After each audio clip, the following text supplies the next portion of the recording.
What's up, everyone, and welcome to Washington is a Joke. You know it, I know it, and today we're going to talk about it. So, for the past week, we've been doing shorter videos. Today, we're going to try to mix it up a little bit and do something a little bit longer, make this a little bit more interactive, and have a kind of full on multimedia experience. We'll see how this goes. It may be a complete disaster, it may not be, but regardless, we're going to have some little fun with this. So we're going to start today looking at Japan. So Japan, in case you haven't heard, was supposed to be where the Olympics are going to be. And, I was personally really excited about it. I thought that their Mario opening ceremony sounded really interesting. I know they invested a lot of money. Trump loved to talk about how cool it was going to be. And I think it's a real disappointment that it's not going to happen, at least for another year. Now, I think there's a couple of things to kind of bear in mind here. The first, they have spent billions and billions of dollars getting these venues spent. And I don't really know where their bailout of this is going to come from, if they have a plan for that. Obviously, kind of figuring out how you're going to pay for these Olympic venues is not the primary concern. But in a country that's already experiencing negative interest rates, is already having an aging population, I would imagine it's quickly going to be a concern that'll be interesting to see how they address. And maybe they have a plan, maybe they don't. Now, the other thing that's interesting kind of here is Japan's big thing was to try to rebuild the area around Fukushima. So if you remember about, I guess it's 5 or so years ago, there was a nuclear power plant that was hit by a tsunami. And so really this Olympics for Japan was a chance to show off and say, we are back, we are open for business, everything is great. Now there were some environmental concerns here that things were not really looking so great. So it'll be, I don't know what the plan is. Hopefully it gives them more time to actually clean up this area, invest some more in doing that. But we'll see. And then the other side is they are having supposedly a lesser experience with coronavirus. Now, there's two schools of thought so far. School of thought number one is that Japan naturally has a lower flu season because that they have a higher rate of cleanliness than you see in other countries. People are more likely to wash their hands, they keep social distancing, they don't have a habit of handshaking. And so I believe it was reported last year's flu season was more or less non-existent in Japan, which contributes to COVID-19 maybe being less severe because people are already taking steps to avoid the interactions and the experiences that normally cause it. Now, the other school of thought is, well, yes, Japan is really clean, they're just not testing people. And there's an element of, if the Japanese health ministry is saying, well, we're not seeing a problem, there hasn't been reports of Japanese hospitals being overrun. So I think it may be a little bit too early to say whether things are going well there, if things are under the radar. Again, optimistically hoping things are okay. I think that they should be, at least right now, but we'll have to keep closely monitoring and see kind of what comes up here. Now, looking over, we're going to next look at South Korea here, if I can get Google Maps to work. So South Korea's, and kind of talking about Abe as well, saying that the fight for coronavirus will be long. So again, this probably lends a little bit of more support for the second school of thought that this may be a challenge. Now, speaking of Korea, they have had a, so far, amazing record of success battling this illness. Again, similar to Japan, high levels of cleanliness. They've done a much better job with detection, making sure that they are taking care of their people, making sure that they know where their spots are. So, we will see how that continues to go, if things happen, if they don't. Now, what is kind of remaining still to be seen here is how they are going to, I don't know if recover is the right word, but essentially it was largely concentrated around Daegu. And so whether it continues to be there or whether it goes somewhere else, we'll have to see. Obviously, again, it would be great if stuff continued to be okay, but if not, then we'll see. Because most of, if you know anything about South Korea, it's concentrated here in Seoul. So that's the primary population center, that's the business center, as where Daegu here is in the south, and again, largely concentrated around one kind of church, which some people have called a cult. Don't really know enough about this church one way or another, but again, it seems to be largely concentrated in that one community. Things are hopefully getting better, but we'll see about regarding a second wave.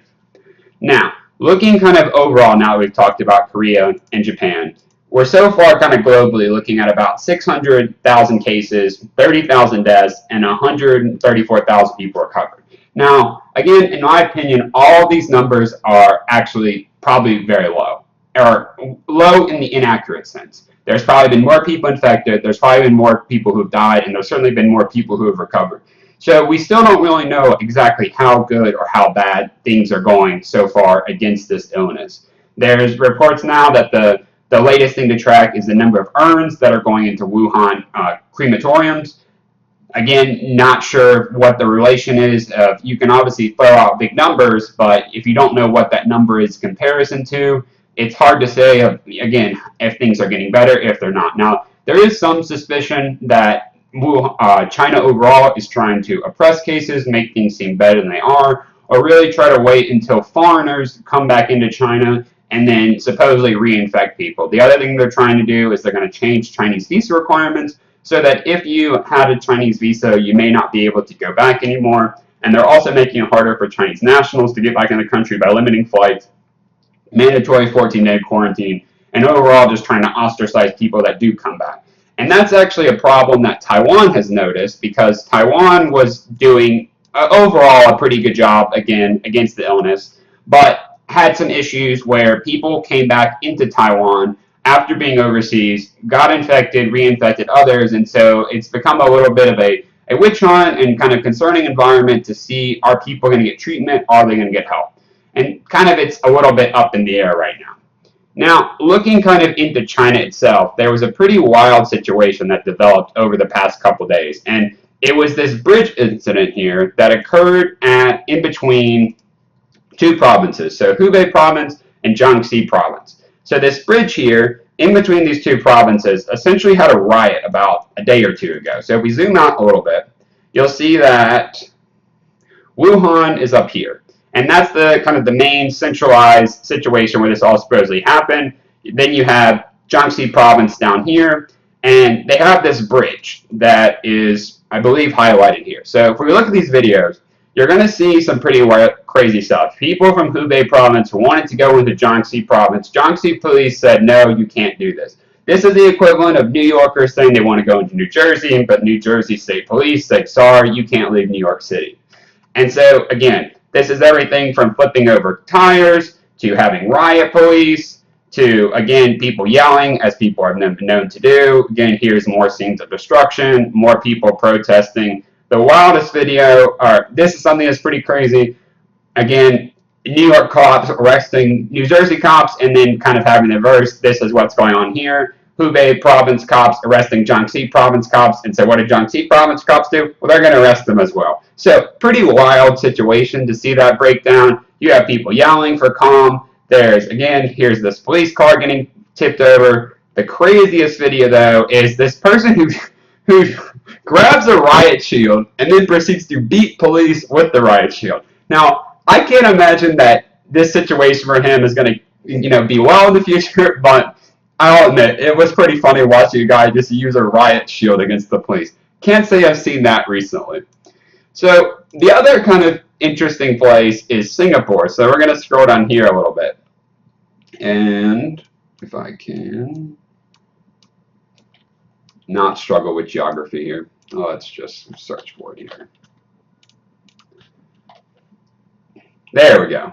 I don't know why. It's Saturday. Just struggling with geography. So, again, Singapore overall was doing better for a period of time. Now they seem to also be running into issues where they're seeing reinfection rates. So there was videos last week of saying, look, everything's fine here. We're going out about our business, just keeping social distance, nothing to worry about. Now they've taken the complete opposite turn, which is, okay, don't go outside, be very careful. Things are not quite as good as they appear. One highlight, though, is it does appear that their medical workers are getting the equipment they need and staying safe. Again, hopefully that becomes a model for elsewhere, because if your healthcare workers are not healthy, well, that leads to a whole sort of other problems.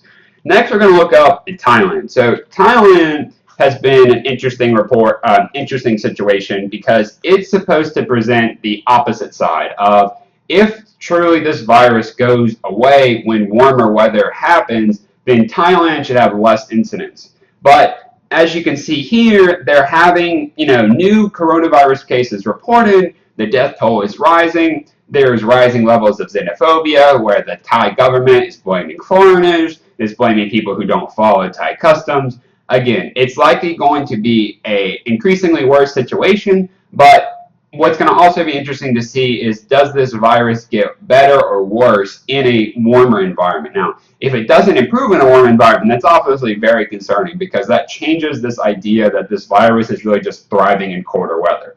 Now, because then you're going to have potentially a situation where it's bad in the northern hemisphere during the summer and also bad in the southern hemisphere during the winter. Maybe there's different strains, maybe there's kind of a different situation going on. But again, it's going to complicate things, and we're going to have to monitor it. And another thing that's concerning here in Thailand is, if you look here, if you go to any border from Thailand, I mean, personally, cross from Cambodia to Thailand on a tour of Southeast Asia, I would say that this is somewhat similar generally for what you see in the area, but there still seems to be even more people than normal from an already kind of porous or heavily trafficked land border of all these domestic helpers that work in Thailand that are now trying to flee back into Myanmar. So what that will likely do is, again, you're going to have people from this situation, you're getting sick, you're bringing the illness to Myanmar, which already has issues of keeping the lights on for 24 hours a day, having a functioning health system, really low public infrastructure. Have they made improvements over the last couple of years? Yes, but it's very concerning just to see this massive migration home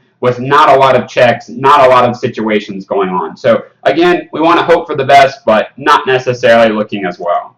So next place we're going to go is, we're going to look at India. So India, again, very large country. I believe it's like 1.3 billion people. And earlier this week, Prime Minister Modi locked down the country. And also, again, crazy situation going on there. So you're going to see these cops that what they are doing is essentially going around and beating people who are leaving their house. And I don't know how this is going to go, because again, you're going to have the situation where people at the bottom of society are going to have to go work, are going to have to go out and get food, but then you have these cops who are saying, no, don't go outside, it's dangerous, please don't do this. And I think that's a bit concerning. I think that you're going to have to find a little bit of better situation, because I don't think this is really helping anyone to say, oh, we're just going to beat you, and hopefully you avoid going outside. Now, maybe it makes people less likely, maybe it's better than what we've seen at the West, where people are really viewing this situation as a summer holiday, where it's, let me go tan, let me go sort of hang out with my friends at the park. So we're going to see a lot of different experiments going on. Like, does kind of force people to stay at home? Does it help? Can you really go outside and still kind of maintain some sort of quality of life? I think at this point, still up in the air. So now I've talked about India, we're going to move on to Iran. So Iran's kind of interesting situation with coronavirus is centered around the city of Qom, which is a religious holy site. So you may have seen these videos, I believe, again, a week or two ago, of these people literally licking a shrine. Now, even in the best of times, I don't think that this would be a good idea. The idea that you're just going to lick a shrine that people have touched, that probably does not get clean, that has all kinds of germs, just does not seem a good idea. And I don't care what you believe, that just on a basic germ level just grosses me out. But again, you'll see people here who are saying there's nothing to worry about, this is fine, as long as they lick the shrine, everything is okay. And let people make the cultural argument, but even the cultural argument here, I just think is too much. And especially when the Iranian authorities have stepped in and say, please don't do this. And unfortunately, it seems a little bit, too little, too late. Now, how their kind of situation developed is actually two religious clerics who came from Western China, which has a Muslim minority population that came here to study. It's believed they brought the illness with them, and then now it's spread out of control. What's been a little bit controversial in Iran is, even though all this kind of was happening predominantly in one city but being spread, they still allowed largely for travel to the capital of Tehran to continue, which you'll see is located here. Now, what this is allowed to do, the virus to spread, again, when you have a country that doesn't have the proper protections, when people are getting overwhelmed, it's going to create all kinds of challenging situations. So, I do worry that they're going to be in for, unfortunately, a very hard situation with not having those medical supplies. They are requesting that sanctions get lifted. I think on a humanitarian grounds, it does make sense, because, this is a crisis for everyone, and not being able to have the resources to fight this illness is just going to be a very unfortunate situation.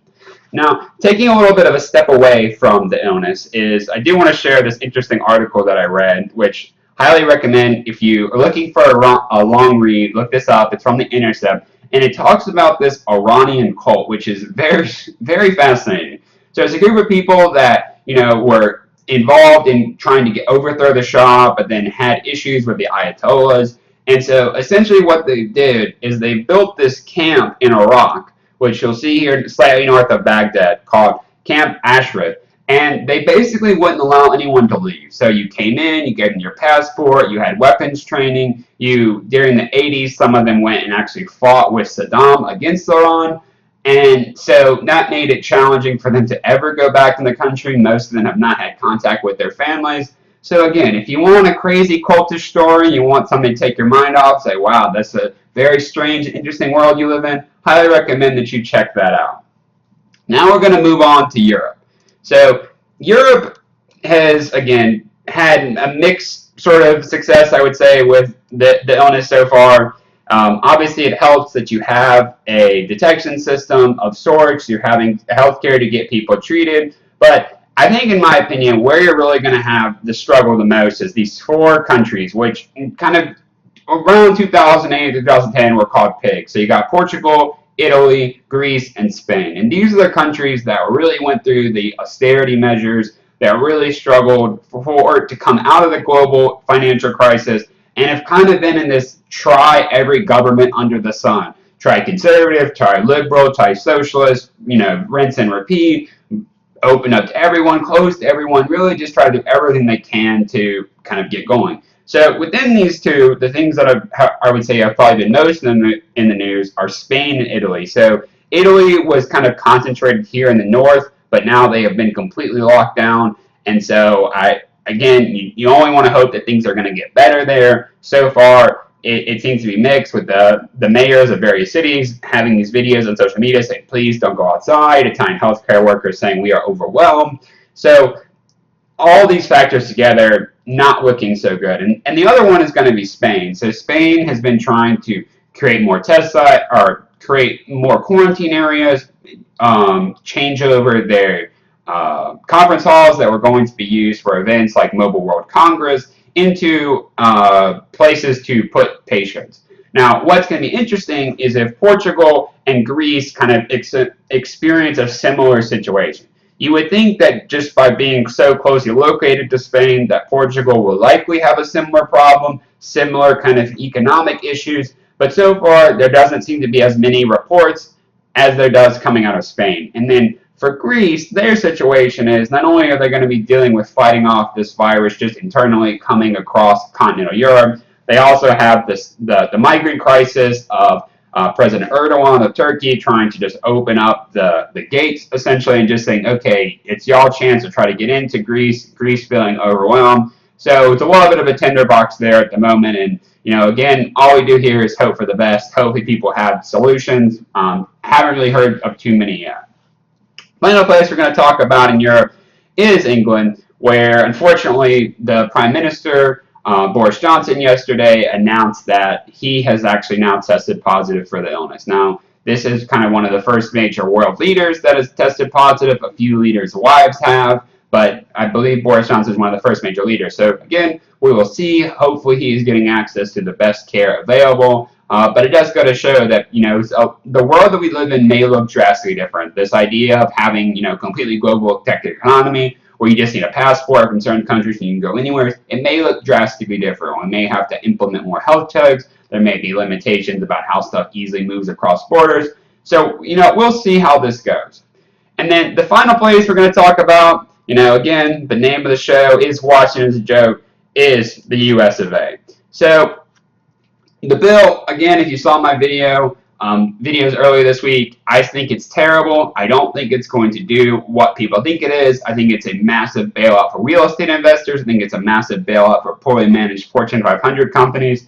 And I still don't really think there is a system in place to actually get people paid and specifically to give people the unemployment benefits they need. And I think that's for a couple of reasons. One, they're not engaging, whether it's Cash App or any other kind of emerging financial instruments that get people money. It's just this, we're going to try to do your tax return, we're going to try to give you a refund, you haven't paid your taxes, oh, we'll figure it out. And then the second, probably the bigger, is these unemployment benefits. So we've heard a lot about how Amazon, Domino's, Pizza Hut, these kind of delivery services organizations, they're going to hire a lot more people. What you haven't heard as much about is how state governments, specifically their unemployment offices, are going to hire more people. Because these systems of unemployment that states have are largely 30 plus years old, are kind of frustrating to deal with, have all these requirements where you need to have worked at this certain place and have 2/4 of income, that again, in this environment they live in now where people are maybe more transitory, they may be working more of a gig economy situation, there's not a system of support to really, help them out. And it doesn't seem like that's being addressed. It just seems to be we've done our job, everything's fine, there's nothing to worry about. And I personally have issues with that because it doesn't do any good if you just sort of throw money up in the air and say, well, it's up to you to go figure out how to get it. You're going to essentially put us deeper and deeper into a hole. You should at least ensure that the money gets to the right place. It doesn't seem like too much to ask. I think that should have really been thought through. We should have had a simpler bill and really should have had these things done in a piecemeal manner. If you want to bail out Boeing, then bail out Boeing as an individual bill. If you want to bail out real estate investors, do that as an individual bill. If you want to bail out Fortune 500, again, individual bill. That way you can specifically know these people are mostly concerned with real estate investors, these people are mostly concerned with Boeing, and then on the same side you have, here's how we're giving money, we're going to incorporate a whole of America approach to use everything under the sun of local banks, credit unions, merging technology to ensure that we're able to give people money. We're also going to ramp up unemployment. We're going to create some sort of open source system in coordination with all these developers who have free time to kind of build up a system to easily disperse this money. Again, you could also use the same organization you're already using, just bypass the state unemployment offices entirely, just to kind of have do you have this? And what you could use on the reverse side to balance it out is a callback clause to say, during this period, you reported that you were not making income. We see that you made income, so we're going to call back the unemployment. To me, again, simple solutions, very easy to execute, and much more effective than what we've ended up with now.